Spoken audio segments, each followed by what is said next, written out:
नमस्कार, मैं हूं आशीष चित्रांशी और आप देख रहे हैं the news launcher. Hot topic with Hemant. सबसे पहले हेमंत जी को ले आइए, कंट्रोल रूम स्क्रीन पर जोड़ लीजिए। स्वागत है हेमंत भाई। अंबानी, मुकेश अंबानी और हरियाणा वाले आपके प्रदेश के हैं तो उनको और बेहतर आप जानते होंगे। सुभाष चंद्रा, मीडिया मुगल लोग कहते हैं हिंदुस्तान में उनको। भारत एंटरटेनमेंट चैनल से लेके न्यूज चैनल तक और स्पोर्ट्स तक कहीं भी ऐसा नहीं है जहां पे उनका डंका न बजा हो। लेकिन इन सब का मालिक एक है, नफरतियों को पालने वाला एक ही है, सबका आका है, सबका मालिक। हम तो ये जानबूझ के बोल बोल देते हैं कई बार कि ताकि न्यायपालिका की उस परीक्षा में कभी मौका मिले तो हम भी शामिल ही हो जाए। ये दोनों जो अंबानी और सुभाष चंद्रा हैं, ये दोनों, सुभाष चंद्रा तो खैर मीडिया से जुड़े रहे, लेकिन ये दौर है जब अंबानी, अडानी सब अपनी-अपनी एक-एक मीडिया हाउस खड़ा कर रहे हैं। मतलब मीडिया भी अब उन्हीं के मर्जी से चले। इस देश में कॉर्पोरेट का कुत्ता बन जाए मीडिया, वो दौर तो है, बाकायदे चल रहा है अमृत काल। दोनों का चैनल है, एक का जी न्यूज़ है और एक का न्यूज़ 18 है। हालाँकि तमाम लोग उसको, किसी को छी न्यूज़ बोलते हैं, कुछ अलग-अलग नाम से बोलते हैं, आप सबको पता हो। इन्होंने एक शिक्षक, एक दीनी टीचर, शिक्षक, कारी इकबाल, उसे खूंखार आतंकी बता करके प्रचारित किया। जान जाने पे जहां पर लोगों की संवेदनाएं होनी चाहिए थी, उसे नफरत का एक टारगेट, नफरत का टारगेट होता है ना, लक्ष्य की पत्थर फेंक, वो बना दिया। हमारे मुल्क का, हमारे वतन का, हमारे भाई बहन, हमारे परिवार का एक हिस्सा वो कारी इकबाल, शिक्षक, विलेन बना दिया इन चैनलों ने। ये रोज इनका काम है, ये डेली काम है। इनको मोदी, भाजपा और संघ के इकोसिस्टम को मजबूत करने के लिए रोज यही काम सौंपा जाता है। ऑपरेशन सिंदूर के वक्त का ये मामला है। अब अदालत ने, पुंछ की अदालत ने इन दोनों के, अंबानी और सुभाष चंद्रा, इन दोनों के चैनल पर एफआईआर करने का आदेश दिया है। सवाल ये है कि क्या मोदी साहब, सवाल नहीं है, हमें तो यकीन है, लेकिन सवाल हम आपके लिए छोड़ रहे हैं कि बचा लेंगे इनको। मुझे यकीन है बचा लेंगे। अर्णव गोस्वामी पर एफआईआर हुई, तुर्की में कांग्रेस का दफ्तर बताया था उसने। तुरंत हाई कोर्ट ने, कर्नाटक की हाई कोर्ट ने रोक लगा दिया, तत्काल रोक लगा दिया। भाई साहब, हमें आपको नहीं इस देश में राहत मिलेगी। इन सबको, क्योंकि उस इकोसिस्टम के ये सब माउथपीस है, वो प्रोपेगेंडा तंत्र के, यही एस-400 हैं, यही अग्नि और यही ब्रह्मोस हैं सब। ये जो झूठ वाला सिस्टम है इनका।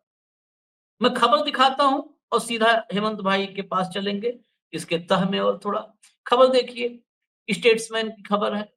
J&K court orders FIR against TV channels for defaming deceased teacher as terrorist। ये खबर है। सीधा हटाइए इसको, बाकी खबरें अभी दिखाएंगे हेमंत भाई। हेमंत भाई, सीधा आपको, आप भीतर की खबर भी दिखाइए, क्योंकि बार एंड बेंच ने भी खबर लगाई है। इस पूरे मामले को, पहले पूरा मामला, क्योंकि न्यूज बताएंगे पहले फिर एनालिसिस, पूरा मामला जरा एक एक करके खोल दीजिए। आशीष जी नमस्कार, आपको सारे दर्शक साथियों को। देखिए आशीष जी, ये जो घटनाक्रम है बहुत ही हृदय विदारक हादसा था। ये 7 मई को पाकिस्तान की तरफ से बहुत मैसिव शेलिंग हो रही थी बॉर्डर एरियाज के अंदर, और वहां पर तमाम लोग पुंछ के अंदर भी मारे गए थे। आपको ध्यान होगा, सिविलियंस थे, बेचारे निर्दोष सिविलियन थे। और जो ये थे ना, कारी मोहम्मद इकबाल साहब, ये एक धार्मिक शिक्षक थे वहां। तो इनका भी हादसे में मौत हो गई, इनकी, बाकी लोगों की मौत हुई। तो जो आपके, जो ये लश्करे नोएडा है, जिसको लश्करे नोएडा मीडिया कहता हूं मैं आपको, ये बेसिकली इन ब्रेकिंग न्यूज चलाने के चक्कर में पूरी पत्रकारिता का ही फातिया पर डाला। और इनको, जो धार्मिक शिक्षक थे कारी साहब, इनको लश्कर तैयबा का आतंकवादी, पाकिस्तानी आतंकवादी बता दिया। लश्कर तैयबा का पाकिस्तानी आतंकवादी। और ये भी कह दिया कि 2019 में जो पुलवामा अटैक हुआ था, उनमें भी इनका हाथ था। आप सोच करके देखिए। और उसकी केवल खबर नहीं चलाई, बाकायदा फोटोग्राफ्स और सारी चीजें। तो आप सोचिए, जिस परिवार, उस अमानवीयता की हद देखिए, जिस परिवार ने अपना मुखिया खो दिया, एक शिक्षक, उसके परिवार पे, बच्चों पे, रिश्तेदारों पे क्या तो वहां आसपास बड़ी होगी और क्या पूरे देश के स्तर पर उस परिवार की इज्जत बची होगी। तो ये जो घटनाक्रम, और ब्रेकिंग न्यूज के चक्कर में सब कुछ किया, ना कोई फैक्ट्स ना कुछ, और सीधा फोटो और वो सारी चीजें। तो मैं चाहूंगा एक बार खबर दिखा भी दीजिए साथ के साथ। और जो अदालत में, ये देखिए, जी न्यूज और न्यूज 18 के ऊपर ये किया है, 7 मई की जैसे मैंने कहा घटना थी, लश्कर तोयबा और पुलवामा अटैक से उनको सीधा सीधा जोड़ दिया।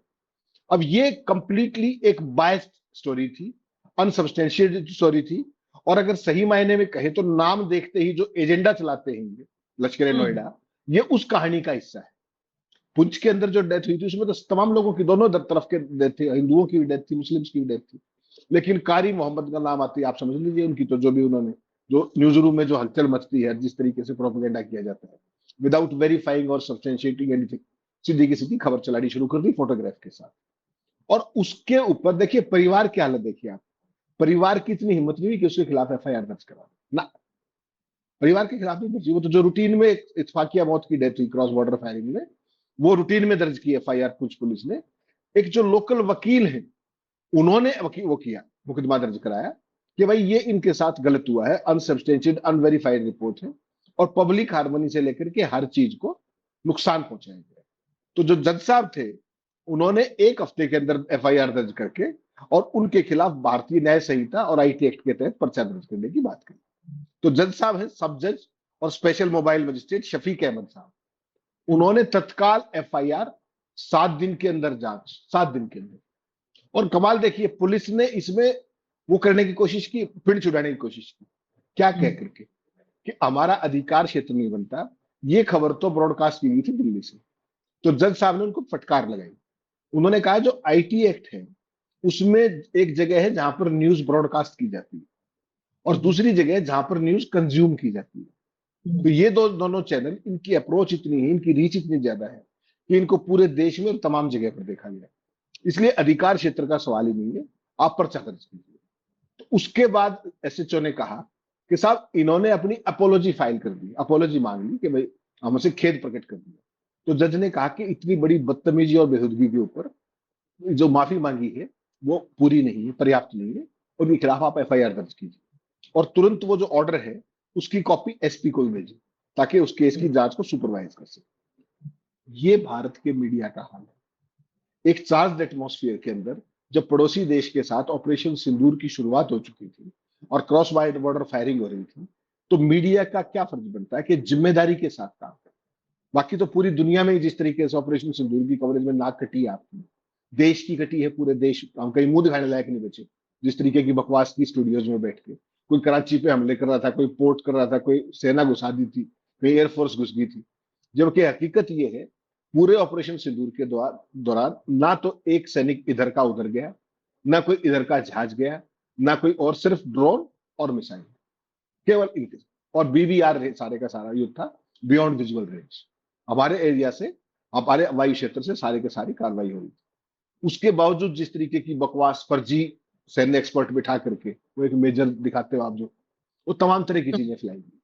तो उस सारे के अंदर अब कोर्ट ने एक रास्ता दिखाया है कि ये सब बदतमीजी नहीं चलेगी। और कोर्ट ने बाकायदा इस पे, बेसिकली ये एक वकील ने किया और कोर्ट ने धाराएं बताई बाकायदा। और धाराएं क्या है, धारा जो बीएनएस की धारा है 353, इसमें मिसचीफ, और 356 है कम्युनल हार्मोनी का डिस्टर्ब कर देते, ये जो सामाजिक सौहार्द है उस वो भी डिस्टर्ब हो सकता है, हिंदू मुस्लिम हो सकता है। जब भी आप पुलवामा का नाम लोगे और तरह का नाम लोगे तो आप सोचिए किस तरह की स्थिति बढ़ सकती है उस चार्ज एटमॉस्फेयर। तो ऐसे लोग आपके न्यूज स्टूडियोज में बैठे हैं कि जो युद्ध की परिस्थिति के अंदर भी इस तरह का प्रोपेगेंडा करने से बाज नहीं। और आईटी एक्ट की धारा 66 में भी जज ने बोला है कि उस पर भी केस दर्ज करो। बेसिकली क्या है कि मृतक का परिवार एफआईआर दर्ज नहीं कर पाया, तो एक्टिविस्ट एडवोकेट है, सीनियर एडवोकेट, उन्होंने एफआईआर दर्ज कराने के लिए, और कोर्ट ने जो उस पर कहा अलग अलग, वो अपने आप में बहुत महत्वपूर्ण। उसने कहा मीडिया के पास बहुत सारी चीजें अपने, क्या नाम है, उनको अधिकार है और संविधान के तहत प्रोटेक्शन है आर्टिकल 19(1)(a) में, लेकिन इसका मतलब ये नहीं है कि वो अपनी रीजनेबिलिटी खो दे, अपनी जवाबदेही खो दे। और जो पब्लिक का जो वो है, पब्लिक डिस्कोर्स, वो ठीक रहना चाहिए, डिफॉर्मेशन नहीं होना चाहिए। और आर्टिकल 19(2) के अंदर सेल्फ रीजनेबल रिस्ट्रिक्शंस का भी है कि आप रिपोर्टिंग जरूर करें लेकिन संयत होकर, संयमित होकर, तब कवरेज करें। तो कोर्ट ने बाकायदा इसमें पूरे का पूरा एक स्पीकिंग ऑर्डर लिखा है, और इससे ये साफ होता है कि अदालत को समझ में जो चीज आ रही है वो भारत के सौ का लश्कर नोएडा को नहीं आ रही है। वो एक खास एजेंडे के तहत, किन्हीं ताकतों के इशारे पर, वो जो विध्वंसकारी और विभाजनकारी एजेंडा है, वो युद्ध की परिस्थिति में भी, क्रॉस बॉर्डर शेलिंग की परिस्थिति में भी, ऑपरेशन सिंदूर की भी उसमें भी, और उसके बाद भी वो राष्ट्रवादी। केवल इस घटना अरे को सोचिए आप। इतना नहीं कहो, आप ये कहो सीधा कि जो आतंकियों को मकसद था पहलगाम में, उस आतंकियों को मकसद को ये लश्कर नोएडा जिसे आप कहते हो ना, ये गिद्ध सब चैनल पत्रकार कथित रूप से, ये सब उसी आतंकी हमले के जो उसका मूल टारगेट था ना, असली मकसद था, वो पूरा करने में लगे थे। देश में विभाजन, देश में दंगा, ये टारगेट था, वो इसी में लगे हुए थे। ये टीचर को बता रहे हैं आतंकी। लेकिन अब मैं मीडिया की बात आई, मीडिया की बात है तो बताता हूं, एक और मेरे पास आंकड़ा है। पिछले एक साल में कुल डिबेट्स का 81%, जितनी टोटल डिबेट हुई, मानिए 100 डिबेट, तो 100 में 81 डिबेट पॉलिटिकल थी, 19 नॉन पॉलिटिकल थी, बहुत सारी ऐसी होती हैं, तो पॉलिटिकल थी।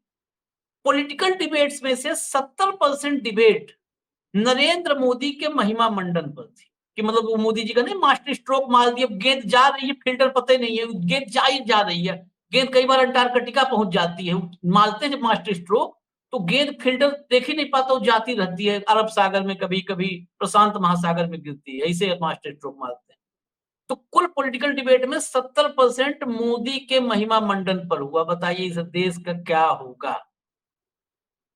11% राहुल गांधी और विपक्ष, इन दोनों सत्यानाश करने हुआ कि ये एकदम यही देशद्रोही हैं, ये देश के दुश्मन हैं, इनको देश से निकाल दो, फांसी पर लटका दो, इस टाइप का। 81% हो गए। 13% जो टोटल डिबेट्स में बता रहा हूं 100 में, तो 100 में 70% वो 11 हो गए 81। 13% फिल्म पर, स्पोर्ट्स पर और बाबाओं पर, जैसे मोक्ष वोक्ष दिलवाने वाले बाबा हैं, वो पर्ची वर्ची वाले बाबा, पर्ची वाला मुख्यमंत्री, पर्ची वाला बाबा, सब समझ लीजिए पर्ची युग चल रही है। तो 13% डिबेट उन पर थे, और 7% डिबेट थे जिसमें देश को धन्य मानना चाहिए, जो बेरोजगारी, महंगाई, प्राइवेटाइजेशन जैसे मुद्दों पर। अब ये 7% कौन किया होगा, मैं नाम नहीं लेना चाहता, लेकिन 7% अगर ये हुआ होगा तो एक दो है, जैसे एक अच्छा काम कर रही है एक एंकर, प्रतिमा शायद नाम है, वो है, या सुधीर चौधरी, क्या नाम है दूसरा, क्या नाम है वो एबीपी में, जो न्यूज 24 में चौधरी साहब हमारे हुआ करते हैं, सुधीर चौधरी बोलने में कई बार गड़बड़ हो जाती है। तो वो चौधरी साहब हैं, ये दो तीन लोग हैं, मुझे लगता है ये 7% इन्हीं के हिस्से में आएगा। मैं अपना अंदाजा बता रहा हूँ, इन्हीं के हिस्से में आएगा। बाकी तो कोई वो देवगन है, वो फाइटिंग सीन कर रहा है क्रिएट, कोई कुछ है, कोई कुछ, सब ऐसे ही चल रहा है। मैं कोर्ट के आदेश से आगे पर चलता हूं हेमंत भाई, उससे आगे चर्चा करना बहुत जरूरी है, क्योंकि जो हो रहा है देश में, दरअसल, फिर मैं ये बात बार बार रिपीट करता हूं कि मेरी निजी राय है, तो जिसको ऐतराज होगा मुझे से ऐतराज करेगा। दरअसल ये देश इसी का पात्र है, अगर इसका पात्र नहीं होता तो ये नहीं होता, इसी का पात्र है। जो मोदी या मोदी का इकोसिस्टम इस देश के साथ कर रहा है, देश इसी का पात्र है। इसमें भी खुश है ना, इसमें भी खुश है, ये डिबेट देख रहे हैं लोग। इस देश में अभी आपने कहा, मैंने इस बात को इसलिए कहा, आपने कहा कि एक आध फर्जी वो अफसर और एक दिन बैठ के बन के नफरत फैला रहे थे, उसमें से एक के बारे में जिसकी सबसे ज्यादा लोकप्रियता बताई जाती है, जिसने ईरान उरान को भी गाली गलौज कर दी, उसका मुझे पता नहीं था, बाद में पता चला कि यूट्यूब चैनल है। और भाई साहब, हम लोग जिंदगी खपा दिए इस पत्रकारिता में, 25 साल, 30 साल, 40 साल भाऊ हो गया। हमें क्या लोग सुनेंगे, जितना हमें रोज सुनते हैं उसका 2.5 गुना 3 गुना उसका वीडियो डालते ही सुना जाता है, लोग देखते हैं। तो ये देश पात्र है, अभी जो हो रहा है ये कम हो रहा है, इससे ज्यादा की जरूरत है, जब तक खुराक पूरा ना हो जाए डोज इस देश का। ये जो है रात में सुप्रीम कोर्ट खुला था, मैं ये सवाल करना चाहता हूं, कुछ होगा या अंबानी के पालतुओं का, ये नफरतियों का, ये सुभाष चंद्रा का, इनका कुछ होगा? मुझे नहीं उम्मीद है। आप जरा ट्रैक रिकॉर्ड के हिसाब से बताइए, कुछ होगा इनका? ये आशीष भाई देखिए, पिछले 11 साल में इस देश के अंदर जुडिशरी का भी एक नया इकोसिस्टम डेवलप हुआ है अनफॉर्चुनेटली, और पूरी जिम्मेदारी के साथ जो मेरे पास उपलब्ध है, उसके आधार पर मैं कह सकता हूं कि इस देश का न्याय तंत्र कंप्लीटली पंगु हो चुका है। ये जो केस है पर्टिकुलरली, इसमें आप देखिए क्या है, ये जो जज साहब है, इन्होंने पूंछ के सब जज हैं। आपको पता है ये जो ताकतवर है, जो जिन दोनों का आपने नाम लिया, अंबानी और दूसरा सुभाष चंद्र, इनके पास पूरी लीगल टीम की वकीलों की पूरी फौज रहती है पूरे देश में। इनके लिए हाईकोर्ट में जाकर के उसको स्टे कराना 5 मिनट का काम है।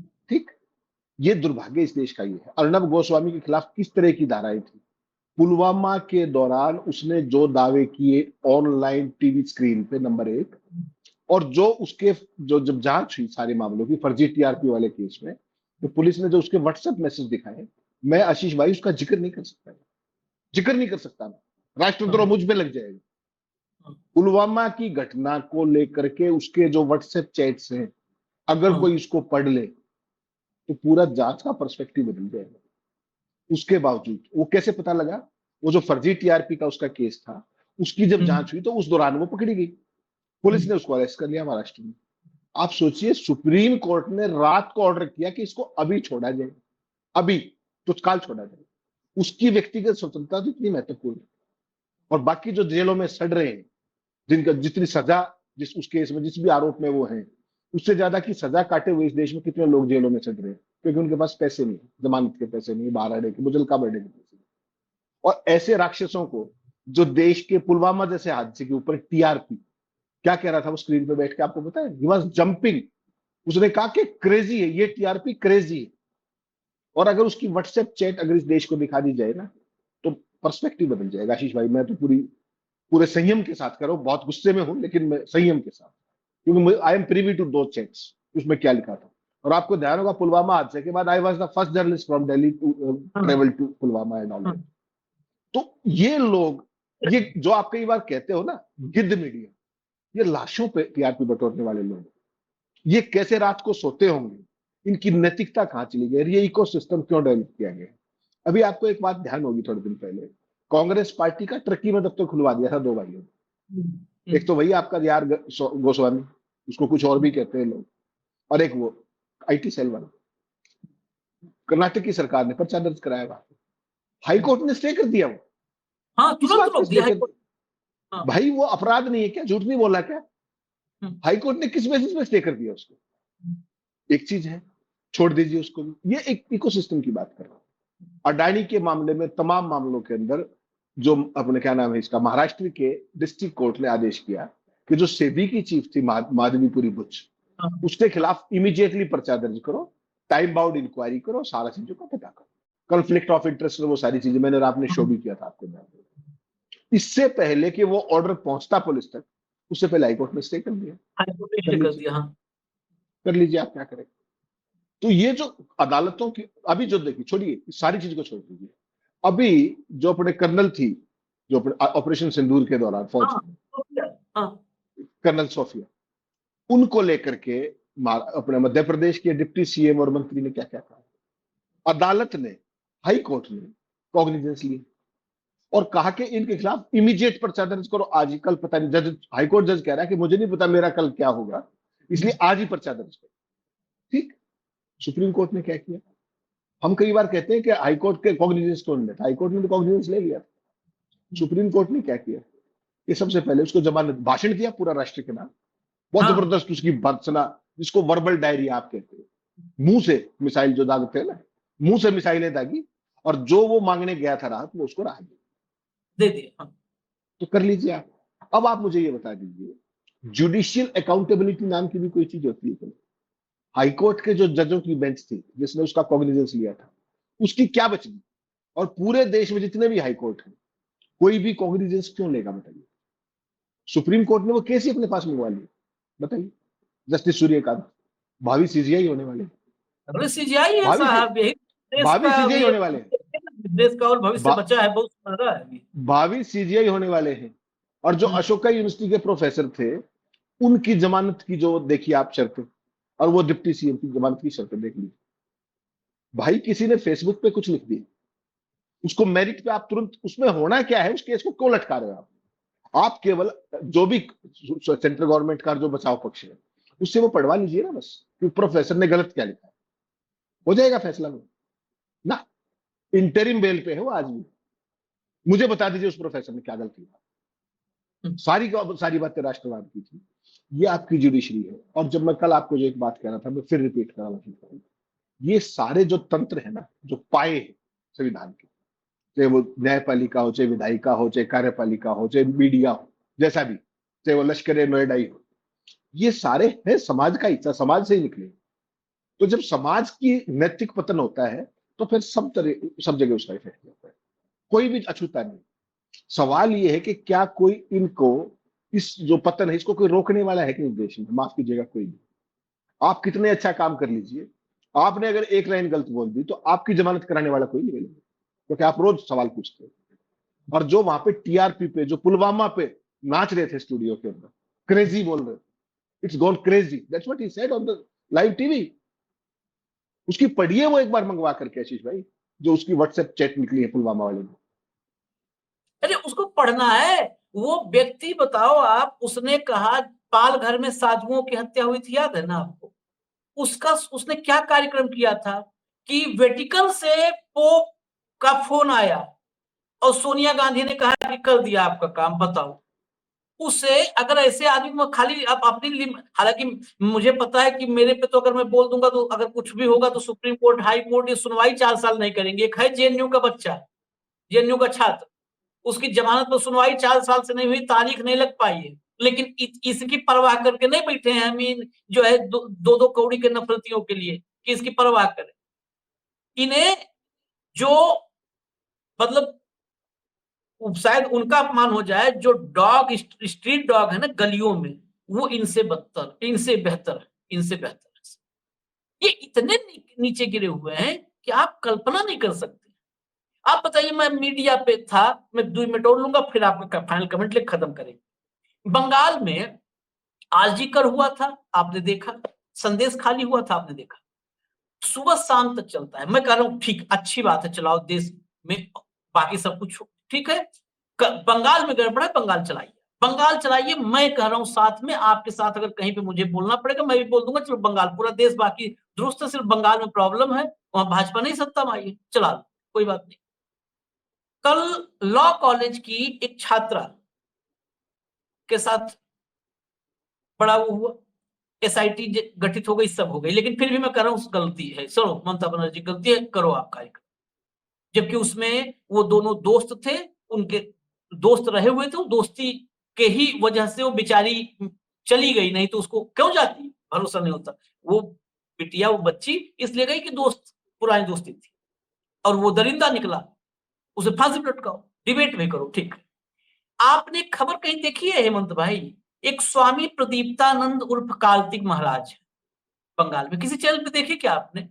नहीं देखी होगी, मुझे यकीन नहीं देखी। कार्तिक महाराज उर्फ स्वामी प्रदीप्तानंद है, इस साल के पद्मश्री। अमित शाह ने, गृह मंत्रालय जो चयन करता है, उनको पद्मश्री के लिए चयनित किया और पद्मश्री मिला है। बंगाल के ही हैं, महाराज, भगवाधारी महाराज। 6 महीना ब्लैकमेल करके एक अबला, एक नारी की 12 बार इज्जत लूटा है, एबॉर्शन करवाया है, धमका धमका करके। कहीं है खबर? पद्मश्री दिया था। अगर खबरों की मेरिट, पत्रकारिता पर भी पता हो, खबरों की मेरिट हो, तो उस पहले उसको दरिंदे उस पे होनी चाहिए थी 50 डिबेट कि पद्मश्री कैसे दिया था, और उस डिबेट में अमित शाह और मोदी और सबका नाम लिख करके करना चाहिए था डिबेट कि पद्मश्री क्या मेरिट देखा था भाई। उसकी मेरिट पता है क्या थी? वो ममता बनर्जी सरकार पर हमलावर रहता है, ममता बनर्जी को घेरता है भगवा पहन के, और इनके एजेंडे को, नफरती एजेंडे को वो ऊपर लेके जाता है। उस पे कहीं डिबेट नहीं है। कल्पना करिए हम किस समाज में रह रहे हैं। वो पुरी में, पुरी में जगन्नाथ यात्रा में भगदड़ मची, लोग कहेंगे कि कम मौत है, एक भी मौत है, एक आम आदमी का है। पता है आपको, मैं सुबह से उस पर 2 कार्यक्रम किया हूं, इसलिए इसकी चर्चा कर रहा हूं। उसमें खबरें पढ़िए, कैसे जहां पर लाखों श्रद्धालु थे, कैसे 2 लोडेड ट्रक उसमें घुस गए, कैसे घुसे भगदड़ के पहले। वहां पे 2 एंट्री गेट थी, एक एंट्री गेट को वीआईपी के लिए बंद कर दिया गया था, तो एक ही से घुस रहे थे, निकल रहे थे, कैसे ऐसे हुआ। वहां पे अडानी कल गया था भगवान जगन्नाथ को पूरी सब्जी खिलाने, और मुख्यमंत्री मुख्यमंत्री मोहन चरण मांझी रात में जो फोटो लेटेस्ट है वो अडानी के साथ है। तो थके हुए थे। जिस देश में, जिस प्रदेश में देश का सबसे बड़ा धार्मिक कार्यक्रम जगन्नाथ रथ यात्रा है पूरी का, वो हो रहा हो, उस देश का मुख्यमंत्री तो परमानेंट मॉनिटरिंग पे रहना चाहिए। वो अडानी के साथ फोटो है, अडानी के साथ बैठ करके, क्योंकि अडानी सेवा में खातिरदारी रह जाएगी तो मुख्यमंत्री रह पाएंगे। ये है। कहीं चर्चा है क्या? नहीं। बेंगलुरु वाले भगदड़ की होगी चर्चा ना, यहाँ तो डबल इंजन है, 2 इंजन की मन चाहे जैसे चाहे वैसे रहो दे, 2 इंजन है, जैसे चाहे वैसे रहो दे। उतने नहीं है, उतने नहीं। सुबह 4 से 5 के बीच का हादसा है हेमंत भाई। मैं आखिरी ट्वीट चेक किया हूं एक्स मोदी का 12:30 बजे, एक संवेदना का ट्वीट नहीं था। मन की बात कर रहे थे, फिट रहोगे तो हिट रहोगे। उतने नहीं। उड़ीसा का मुख्यमंत्री मोहन चरण मांझी, पहला संवेदना संदेश आता है पता है कितने बजे? 11:30 बजे, सुबह 4 बजे का। 7-8 घंटे बाद मुख्यमंत्री प्रदेश का, भाई उसके पास और कौन सा काम है? पैर दबाएगा किसी का? और क्या काम है उसके? प्रदेश में इतना बड़ा हादसा, सबसे बड़ा धार्मिक आयोजन भारत का, 7 घंटे बाद उसके संवेदना आती है पहली। उसके पहले हादसे के बाद जो है भगवान जगन्नाथ की कृपा बनी रहे, अपने एमपी को जन्मदिन का शुभकामना दे रहा था, अपने ही सांसद को, कि भगवान जगन्नाथ की कृपा बनी रहे। 3 घंटे पहले हादसा हो चुका था, वहां पे मातम था, कोहराम था। बताइए, ले लिया मैं फिर वक्त ज्यादा, फिर दर्शक मुझ पे नाराज होंगे।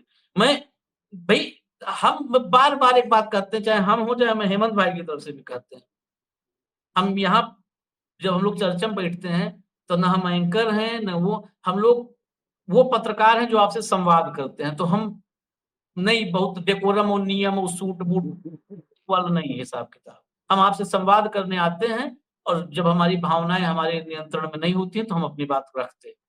हालांकि शब्दों पर, जुबान पर फिर भी बहुत कंट्रोल रखते हैं। हेमंत भाई, फाइनल कमेंट।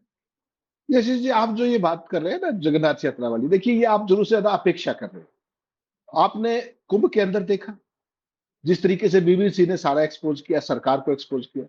सरकार ने 66 करोड़ लोग रियल टाइम में गिने कि 66 करोड़ लोगों ने कुंभ के अंदर स्नान किया। मरने वालों की संख्या आज तक नहीं बताई उन्होंने प्रॉपर। उन्होंने कहा 30-32, बीबीसी ने बताया 83, अगर आपको याद हो हमने शो भी किया। उसके ऊपर आज तक कोई मक्खी भी सस्पेंड हुई है? कोई जांच हुई है? किसी का कोई रिजल्ट आया है? कितनी देर का काम था? आप तो इसकी बात कर रहे जगन्नाथ यात्रा। उससे पहले जो नई दिल्ली स्टेशन के ऊपर जो भगदड़ मची थी, उसके लिए कौन जिम्मेदार था? अधिकारी होंगे, किसी न किसी की आपराधिक लापरवाही थी, मिसमैनेजमेंट था, जो भी था, कोई कार्रवाई हुई? देखिए, इन सारी चीजों से जब आप ऊपर उठ जाते हैं तब एक नया जीव पैदा होता है जिसका नाम है अंध। तो ये अंधभक्तों का दौर है, ज्यादा दिल पे मत लीजिए। ये जो पूरे का पूरा प्रोजेक्ट है, आपने तो एक का बताया, जो श्रीमान जो उपराष्ट्रपति महोदय है वो अपने आप को क्या कह रहे थे, मैं संघ का एकलव्य, संघ का एकलव्य, हाउस के अंदर बैठ करके, और सारा अपोजिशन वहां से वॉकआउट कर रहा है। तो इस देश के अंदर एक नया भारत बन रहा है, और उस नए भारत के अंदर ज्यादा सवाल जवाब करना उचित नहीं है। मेरा और आपका, आपने बिल्कुल ठीक कहा, दर्शक साथियों के साथ एक संवाद है, उनके जो वाजिब सवाल है उनको एक प्लेटफॉर्म उपलब्ध कराना है, एक स्वस्थ संवाद की परंपरा को आगे बढ़ाना है, जितना हो पाए, जितना कर पाए सीमित साधनों के साथ, उसी का प्रयास है। बाकी जन जागरण की कोशिश जो मीडिया का मूल एक मैंडेट है, सारे वाजिब सवाल पर्सपेक्टिव के साथ, सारे तथ्यों के साथ, जितना हम कर पाते हैं विश्लेषण के तौर पर, वो सारा प्रयास है। बाकी जागना पड़ेगा देश की जनता को। हम तो उसमें एक छोटे मोटे एक उसको कास्टिंग इफेक्ट उसको बढ़ाने के लिए, थोड़ा चीजों को मल्टीप्लाई करने के लिए, उतनी सी हमारी बहुत छोटी सी भूमिका है। और दर्शकों को इस बात को अप्रिशिएट करना होगा कि आंख बंद करने से बिल्ली वाली बात, कबूतर वाली बात नहीं है। जागना पड़ेगा आपको, और जागिए, समझिए कि राष्ट्रवाद के नाम पर आप किस चीज का शिकार हो रहे हैं। मेरा तो केवल इतना ही है। बिल्कुल। हम और चर्चा एक हो सकता है, आज वक्त मिला तो लेकर के आएंगे। मैंने कभी फोटो देखी थी हेमंत भाई से, उस पर बेहतर होगी कि ताऊ देवीलाल के पीछे, धनखड़ की चर्चा कर दी तो फिर मैं बोल देता हूँ। ताऊ देवीलाल के पीछे खड़ा हुआ आदमी था ये, मतलब पीछे, कुर्सी के पीछे। और जो लोग उस दौर में देखे, उस दौर में पत्रकारिता में देखे हैं, जो लाइव, जो उस समय ताऊ देवीलाल को कवर किए हैं, वो मेरे हैं कुछ बड़े भाई, उन्होंने बताया कि ये पीछे क्या-क्या करते थे, सब बताया। ताऊ देवीलाल न तो आज के टाइप घनघोर सनातनी थे, न संघी थे। देश में जितना मोटा-मोटी मैं जानता हूँ, समाजवादी मानता हूँ। समाजवादियों के धड़े के एक बड़े नेता थे ताऊ देवीलाल, और ताऊ देवीलाल कुर्सी के पीछे खड़ा होकर नेतागिरी शुरू करने वाला कह रहा सोशलिस्ट शब्द हटा दो संविधान से। ये कैसे ऐसे लोग धरती पे आते हैं, इस पर भी एक रिसर्च करना चाहिए वैज्ञानिकों को। और ये भी करना चाहिए कि इंसान क्या पूरे के पूरे ईश्वरीय सृजन में सबसे दोगला जो क्रिएशन है ईश्वर का, वो इंसान है क्या? इस पर भी करना चाहिए। शब्द कठोर हैं, लेकिन करना चाहिए। इजाजत दीजिए, हमें धन्यवाद हेमंत भाई। हम कोशिश करेंगे एक शो और लाएं संडे को। धन्यवाद।